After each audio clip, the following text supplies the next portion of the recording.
Okay guys, आज हम करेंगे एंटो 311 का नेक्स्ट टॉपिक, धान का हिस्पा या राइस हिस्पा, जिसे स्पाइनी बीटल भी कहते हैं क्योंकि इसकी बॉडी के बाहर कंटेनुमा संरचनाएं पाई जाती है, इसलिए इसे स्पाइनी बीटल भी कहा जाता है। किस किस टॉपिक के अंडर इसको हम स्टडी करेंगे? क्लासिफिकेशन, बाकी इंसेक्ट्स भी हम करते आए हैं, तो उसी तरह इसके क्लासिफिकेशन, इसके होस्ट प्लांट्स क्या है, इसका डिस्ट्रीब्यूशन क्या है, डैमेज कैसे करता है और इसकी लाइफ हिस्ट्री क्या है, कितनी स्टेजेस पाई जाती हैं और हाउ टू मैनेज और कंट्रोल दिस इंसेक्ट। फर्स्ट हम बात करते हैं क्लासिफिकेशन की। तो क्लासिफिकेशन में तो आपको पता ही है कि क्लासिफिकेशन में क्या है, फाइलम आर्थ्रोपोडा से बिलोंग करता है, क्लास इसकी कौन सी है, इंसेक्टा, ऑर्डर है इसका पॉलियोप्टरा और फैमिली है इसकी क्राइसोमेलिडी। जीनस की बात करते हैं इसकी, तो जीनस है इसका डाइक्लासेप्टा और स्पीशीज है इसकी आर्मिजेरा। तो नेक्स्ट हम इसकी जब होस्ट प्लांट की बात करते हैं, तो होस्ट प्लांट क्या है, जिसको ये इंसेक्ट खाते हैं या जिस प्लांट्स पर ये इंसेक्ट अपनी लाइफ साइकिल को पूरा करते हैं। तो इसके नाम से पता है कि हम इसको कहते हैं धान का हिस्पा। धान का हिस्पा का मतलब है कि ये जो प्लांट्स हैं, ये ये जो इंसेक्ट है इनके होस्ट प्लांट क्या हुए, धान के प्लांट्स। तो धान के जो पौधे हैं वो इस इंसेक्ट के होस्ट प्लांट होते हैं, जिस पे कि ये इंसेक्ट अपनी लाइफ साइकिल को पूरा करता है। डिस्ट्रीब्यूशन की बात करते हैं, तो अगर इंडिया में हम बात करें तो यूपी, एमपी, उत्तर प्रदेश, मध्य प्रदेश, बिहार, उड़ीसा, असम, पंजाब, बंगाल, आंध्र प्रदेश और केरला में इस इंसेक्ट का वितरण पाया जाता है। और अगर हम वर्ल्ड वाइड बात करते हैं तो बर्मा, दक्षिणी चीन, नेपाल, पाकिस्तान, श्रीलंका, सुमात्रा आदि देशों में इसका वितरण या इसका डिस्ट्रीब्यूशन पाया जाता है। नेक्स्ट बात करते हैं कि how to damage to crops. ये जो इंसेक्ट है वो कैसे डैमेज करता है या किस प्रकार से ये धान की फसल को हानि पहुंचाता है। धान का फुटकर पीड़क कहते हैं इसको, स्पोरेडिक पेस्ट भी कहा जाता है। इस नाम को ध्यान रखना, ये क्वेश्चन बनता है यहाँ के कि फुटकर पीड़क के इंसेक्ट का नाम लिखो या किस इंसेक्ट को फुटकर पीड़क कहते हैं। तो ये क्या है हमारे पास, जो धान का स्प्रे है इसे हम स्पोरेडिक पेस्ट या फुटकर पीड़क भी कहा जाता है। तो कभी कभी क्या होता है, जो इंडिया में इस इंसेक्ट से फसल का बहुत अधिक नुकसान होता है और इस जो इंसेक्ट है उसकी कंडीशन में जो इसका लार्वा है और जो इसका एडल्ट है दोनों ही क्या करते हैं, फसल को बहुत हानि पहुंचाते हैं।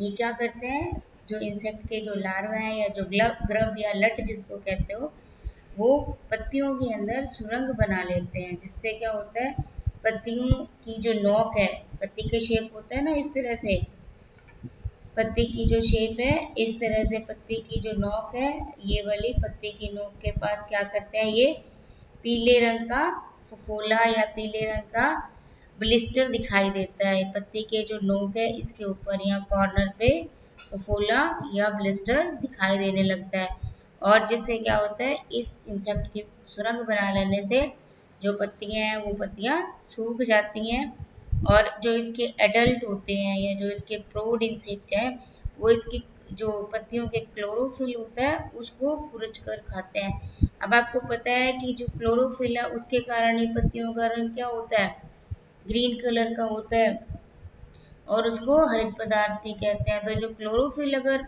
इंसेक्ट खा लेता है तो नेचुरल सी बात है कि जो पत्तियां हैं उसका कलर ग्रीन नहीं रहेगा, उसके ऊपर वाइट कलर की लाइंस या रेखाएं बनने लग जाती हैं। तो क्या हुआ कि जो इंसेक्ट के लार्वे हैं वो पत्तियों के अंदर सुरंग बना लेते हैं और जो प्रौढ़ है या अडल्ट है वो पत्तियों के क्लोरोफिल को ही खा जाते हैं, जिससे क्या है, पत्तियां ये तो सूख जाती हैं और या उसके ऊपर अगर एडल्ट का अटैक है तो वो वाइट लाइन्स बनने लग जाती हैं। अब ये क्या करता है, जो छोटे जो प्लांट्स होते हैं, मतलब प्रारंभिक जो पौधे होते हैं, उनको खाना अधिक पसंद करता है, मतलब जो इसका होस्ट प्लांट है, होस्ट प्लांट के ऊपर, धान के ऊपर ये जो नए नए प्लांट्स निकलते हैं, छोटे जो पौधे होते हैं सॉफ्ट, उनके ऊपर ये इंसेक्ट रहना या उसको खाना अधिक पसंद करता है। और इसका जो प्रकोप है या इसका जो अटैक है कब बढ़ता है, जब टेम्परेचर भी अधिक होता है और ह्यूमिडिटी, आर्द्रता भी अधिक होने पर जो ये इंसेक्ट है, इस इंसेक्ट का जो प्रकोप है वो बढ़ जाता है। अब जो ये प्लांट्स हैं, अगर इनके ऊपर अटैक होता है तो वो प्लांट्स कैसे रह जाते हैं, वो बौने और उनका जो सिरा है वो सूखा हुआ ही दिखाई देता है। मीन्स अगर इंसेक्ट्स का प्लांट्स पर अटैक होता है तो वो जो प्लांट्स हैं वो क्या बौने, मीन्स जो उसकी लंबाई है या उसकी जो ऊंचाई है वो कम रह जाती है, ड्वार्फ प्लांट होते हैं और उनके जो टिप्स हैं वो भी हमें सूखी हुई दिखाई देती हैं। नेक्स्ट हम बात करते हैं इसकी लाइफ हिस्ट्री की। तो लाइफ हिस्ट्री में हमने इंसेक्ट की पढ़ी है कि 3 या 4 स्टेजेस पाई जाती हैं। 3 स्टेजेस में एग और लार्वा और क्या पाया जाता है, एग, लार्वा और एडल्ट। और जबकि 4 स्टेजेस में पाया जाता है एग, लार्वा, प्यूपा और एडल्ट। तो जब हम इस्पा की बात करते हैं तो हमारे पास इसकी लाइफ हिस्ट्री में 4 स्टेजेस पाई जाती हैं। फर्स्ट है एग, सेकंड इसका लार्वा या ग्रब है जिसको सुंडे कहते हैं, थर्ड इसका प्यूपा एंड फोर्थ इसका एडल्ट, तो इस प्रकार इसमें से इस इंसेक्ट में लाइफ पूरी होने में फर्स्ट स्टेज एग, एग से हैचिंग होने के बाद लार्वा बनता है या ग्रब बनता है, और ग्रब क्या करता है, प्यूपेशन, प्यूपा कोकून की फॉर्मेशन करता है, प्यूपा फॉर्म में बदलता है और प्यूपा से कुछ समय में क्या होता है, एडल्ट बनता है। तो 4 स्टेजेस में इस इंसेक्ट की लाइफ को कंप्लीट किया।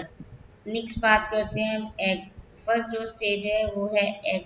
एग में क्या होता है, जो फीमेल इंसेक्ट है, फीमेल इंसेक्ट कॉपुलेशन के 1 से 2 दिन बाद ये एग लेइंग की क्रिया को शुरू कर देती है, एग देना शुरू कर देती है। और एग कहाँ दिए जाते हैं, जो लीव्स हैं उसकी निचली सतह के पास के टिश्यूज में। कहाँ, एग लेइंग भी कहाँ होती हैं, पत्तियों में, और पत्तियों में लार्वा इसके सुरंग बनाते हैं और एडल्ट भी इसकी पत्तियों के क्लोरोफिल को खाता है। तो क्या है, इस जो इंसेक्ट का अटैक है या जो प्रकोप है वो कहाँ रहता है, पत्तियों पर। तो पत्तियां क्या है, पत्तियों पर नीचे की सतह के टिश्यूज पर एग लेइंग की जाती है फीमेल इंसेक्ट के द्वारा। और जो एग लेइंग का टाइम है वो क्या होता है, 12 to 13 डेज, 12 से 13 दिन तक जो फीमेल इंसेक्ट है वो एग लेइंग करती है और लगभग 30 से 130 to 100 एग्स देती है। और एग क्या होता है, फुटकर दिए जाते हैं, मीन्स ग्रुप्स में नहीं दिए जाते, सिंगल सिंगल एग को कहीं कहीं दिया जाता है, ऐसे फुटकर रूप में ये एग दिए जाते हैं। और एग का टाइमिंग क्या होता है, मीन्स एग को पकने में कितना टाइम लगता है, या एग की जो हैचिंग टाइम है दैट इज 3 to 7 डेज, 3 से 7 दिन के अंदर एग टाइम रहता है। नेक्स्ट हम इसकी सेकंड जो स्टेज है लाइफ की दैट इज ग्रब, या जिसको हम इसका लार्वा भी कहते हैं। तो ये क्या होता है, येलो कलर का होता है, छोटा और चपटा दिखाई देता है। अभी मैंने आपको पहले ही बताया है कि जो ग्रब है या जो इसकी सुंडी है, लार्वा, वो कहाँ सुरंग बनाते हैं, पत्ती के अंदर। तो इसके जब एग टाइम पूरा हो जाता है तो ये क्या होता है, सेकेंड स्टेज ग्रब में बदल जाता है। और जो ग्रब है वो क्या करते हैं, पत्ती के अंदर सुरंग बनाकर उसके टिश्यूज पर अटैक करते हैं या उसके टिश्यूज को खाते हैं। और इसकी जो ग्रब है उसमें क्या होता है, 3 बार त्वचा का निर्मोचन होता है, 3 टाइम मेटामॉर्फोसिस की क्रिया को रिपीट किया जाता है। और 7 से 12 दिन के अंदर ये जो ग्रब है वो पूर्ण रूप से विकसित हो जाता है। पहले क्या होता है, ये ग्रब या जो लट है छोटी होती है और 7 से 12 दिन के अंदर क्या होता है, इसके साइज में बढ़ोतरी होती है या इसका साइज इंक्रीज होता है, जो पत्तियों के टिश्यूज को खाकर ये पूर्ण रूप से विकसित हो जाता है। और केवल 10% इम्पॉर्टेंट बात है इस इंसेक्ट की कि 10% ग्रब भी अगली स्टेज में प्यूपा में बदलते हैं। 90% जो ग्रब है वो मर जाते हैं। मतलब ये बहुत जो कम जो पॉपुलेशन है इसकी आगे ग्रोथ करती है नेक्स्ट स्टेज तक। बाकी जो ये सेकेंड स्टेज में ही 90% है जो इंसेक्ट मर जाते हैं। अब थर्ड हमारे पास स्टेज क्या आती है, प्यूपा। तो जो ग्रब है वो क्या करते हैं, पत्तियों में सुरंग बनाते हैं और उस सुरंग के अंदर ही नेक्स्ट स्टेज जो प्यूपा या कोशावस्था में बदल जाते हैं। और ये कितने टाइम की होती है इसकी कोशावस्था, 4 से 7 दिन की ये इसकी प्यूपा स्टेज या इसकी कोशावस्था पाई जाती है। अब इंसेक्ट्स की जो नंबर ऑफ इंसेक्ट्स है वो बहुत कम हो गए हैं क्योंकि 90% जो इंसेक्ट है वो ग्रब कंडीशन में ही या सेकंड स्टेज में ही मर जाते हैं और सिर्फ 10% ही थर्ड स्टेज प्यूपा तक पहुंचते हैं। नेक्स्ट बात करते हैं हम एडल्ट की। तो एडल्ट में क्या होता है, ये जो कोर होता है छोटे साइज का होता है, नीले या काले रंग का होता है। नीले काले रंग का या ये ब्राउन कलर का भी हो सकता है। और इसमें मैंने आपको पहले ही बताया था कि स्पाइनी बीटल क्यों कहते हैं, क्योंकि इसके शरीर में असंख्य छोटे छोटे कांटे या स्पाइंस पाए जाते हैं। ये भी इसके नाम की पहचान है या इसका आइडेंटिफिकेशन जो कैरेक्टर है वो फर्स्ट जो मॉर्फोलॉजिकल कैरेक्टर ये भी है कि इसकी जो बॉडी पर छोटे छोटे स्पाइंस या कांटेनुमा स्ट्रक्चर्स पाई जाती है, जिससे स्पाइनी बीटल की या राइसिस्पा की हम आइडेंटिफिकेशन करते हैं या इसकी पहचान की जाती है।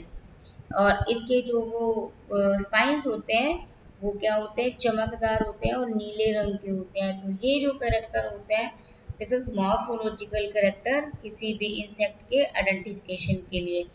तो स्पाइनी बीटल के जो स्पाइंस होते हैं वो चमकदार मीन्स चमकते हुए दिखाई देते हैं ब्लू कलर में, और इसी के कारण ये चमकते हुए नीले रंग के स्पाइंस के कारण ही इसको धान के अंदर आसानी से पहचाना जा सकता है कि ये राइसिस्पा जो है धान के खेतों में दिखाई जब दे। तो नेक्स्ट जब प्यूपा से एडल्ट बनते हैं तो उसका जो टाइमिंग होता है वो लगभग मॉर्निंग में 4 से 6 बजे तक का रहता है। ये जो कैरेक्टर्स होते हैं ये लगभग सभी इंसेक्ट्स के लिए स्पेसिफिक होते हैं। कोई इवनिंग में अडल्ट स्टेज में कन्वर्ट होते हैं, कुछ ऐसे इंसेक्ट हैं जिनके जो प्रोड या अडल्ट है वो रात्रि के टाइम में अटैक करते हैं, कुछ ऐसे होते हैं जो अर्ली मॉर्निंग अटैक करते हैं। तो इसी सीरीज में इसका राइसिस्पा का कैरेक्टर है कि जब प्यूपा से इसके एडल्ट में बदलते हैं तो जो अडल्ट हैं वो सुबह 4 से 6 बजे तक निकलते हैं। लाइफ हिस्ट्री क्या होती है इसकी, जो साइकिल है वो 15 to 28 डेज में पूरा हो जाता है। देखो कैसे पूरा होता है, यहाँ हमारे पास एग से 3 to 7 डेज में ग्रब से 7 to 12 डेज में प्यूपा से 4 to 7 डेज में एडल्ट, और एडल्ट की कॉपुलेशन, एडल्ट में क्या होता है कॉपुलेशन, और कॉपुलेशन के बाद ये 1 से 2 दिन के अंदर जो फीमेल इंसेक्ट है वो एग लेइंग स्टार्ट कर देती है। तो टोटल हमारे पास 15 to 28 डेज में ये साइकिल जो है पूरा हो जाता है। एग से लेके और वापस एग तक का जो साइकिल है मीन्स एडल्ट बन जाता है, एडल्ट से 1 से 2 दिन बाद फिर से एग लेइंग होती है। तो लगभग 28 डेज तक ये साइकिल पूरा हो जाता है। कैसा मेटामॉर्फोसिस पाया जाता है, इसमें कंप्लीट मेटामॉर्फोसिस पाया जाता है और एक साल में 2 से 6 जनरेशन मिलती हैं। मतलब जो पीढ़ियाँ इसकी मिलती हैं वो 2 से 6 पीढ़ियाँ एक ही साल में मिलती हैं। अब इसमें स्पेसिफिक कैरेक्टर क्या है कि इसकी जो पीढ़ियाँ या इसकी जो जनरेशन है वो अलग अलग प्रदेशों में या अलग अलग स्टेट्स में अलग अलग रहती हैं। किस कारण, टेम्परेचर वेरिएशन और ह्यूमिडिटी के कारण। जैसे कि अब इसका एग्जांपल देखिए कि जब महाराष्ट्र में इंसेक्ट है तो महाराष्ट्र में इस इंसेक्ट की 2 से 3 स्पीशीज हमें 2 से 3 जनरेशन एक साल में मिलती हैं। और अगर हम आंध्र प्रदेश की बात करें तो उसमें हमारे पास एक साल में कितनी जनरेशन मिलती है, 3 से 4। और अगर हम बंगाल की बात करें तो बंगाल में एक साल में हमारे पास 6 जनरेशन मिलती है। तो इस प्रकार जो इसकी स्पीशीज मिलने का भी जो रेशो है या जो इसकी स्पीशीज मिलने का नंबर है वो भी अलग अलग स्टेट वाइज अलग अलग होता है। वो भी किस कारण होता है? टेम्परेचर और ह्यूमिडिटी की वेरिएशन के कारण। लास्ट में हम अब इसकी बात करते हैं कि हाउ टू मैनेज और how to control this insect. वो इस इंसेक्ट का जो अटैक है उसको हम कैसे कंट्रोल कर सकते हैं।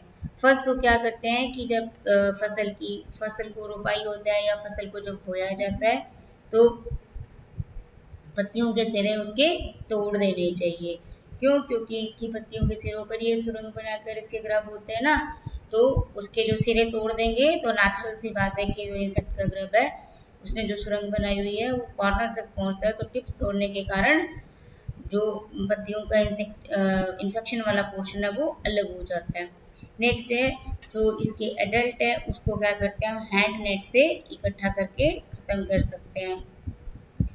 और नेक्स्ट क्या करते हैं हम कि यदि इसका प्रकोप हो जाता है या ये जो इंसेक्ट है ये फसल पर अटैक कर देते हैं तो कुछ ऐसी दवाएं हैं जिसको हम प्रयोग में लेते हैं, जैसे 5% मालाथियान या 10% कार्बारिल डस्ट का 25 किलोग्राम पर हेक्टर की दर से 40 दिन के इंटरवल पर या 40 दिन के अंतराल पर 2 बार हम इस पे भुरकते हैं फसल के ऊपर।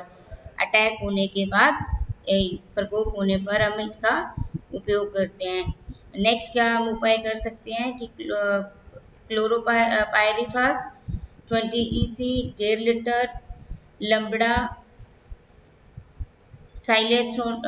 साइहेलोथ्रिन 500 ml, क्यूनेलफास 25 EC 1 लीटर, इन सब में से कोई भी 500 लीटर पानी में मिलाकर हमें उस क्रॉप पर छिड़कना चाहिए या छिड़काव करना चाहिए, जिससे क्या है जो प्रकोप हुई फसल है उस पर इस इंसेक्ट का असर खत्म हो जाता है। तो इस प्रकार जो हम स्टार्टिंग में भी कर सकते हैं जब हम फसल को बोते हैं या इसकी रोपाई करते हैं, और सेकंड कंडीशन क्या है जब इस पर फसल पर इस इंसेक्ट का प्रकोप हो जाता है तो हम क्या कर सकते हैं कि इस टाइप की जो मेडिसिन है या जो दवाइयाँ बनाई गई हैं इसका उपयोग हम फसल पर छिड़काव करके कर सकते हैं।